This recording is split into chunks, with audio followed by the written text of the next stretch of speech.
वो कहते हैं कि सब कुछ भगवान कर रहे होते हैं, हम क्या करें। ये बात तब निकलती है जब हमने शास्त्रों का अध्ययन ना किया। तो आज हम जान लेते हैं कि वास्तविकता क्या है। देखो, भगवान ईश्वर, ये जो प्रकृति है ये उसी का रूप है। और हम स्वभाव से दोनों होते हैं, प्रकृति भी होते हैं, पुरुष भी होते हैं। तो प्रकृति जो है ये 3 गुणों से चलती है, जिसको हम जानते हैं सतोगुण, रजोगुण और तमोगुण।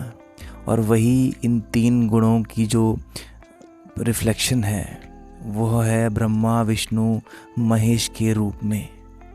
तो फिर हम इन 3 गुणों में ही अपने कर्म करते हैं। इन 3 गुणों के अधीन रहकर ही हम कर्म करते हैं। और जब हम ऐसा जान लेते हैं कि हम इन 3 गुणों के ही अधीन कर्म कर रहे हैं, तो फिर हम जो गुणातीत है, जो गुणों के पार है, जिसको पुरुष कहा गया, जो है तो प्रकृति के ही भीतर मौजूद, जैसे कि फल के बीच में बीज मौजूद होता है, वैसे ही प्रकृति के बीच में पुरुष मौजूद है, जड़ में चेतन मौजूद है।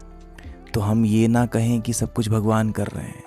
भगवान के द्वारा ये जो प्रकृति बनाई गई है, इस प्रकृति के अधीन रहकर ही हम कर्म करते हैं, परंतु चेतना हम पे होती है, जिसको पुरुष कहा गया है। वो हमको जगाना पड़ता है, और वह जागता है जानने से, मानने से नहीं। कुछ भी मानो मत, जानो।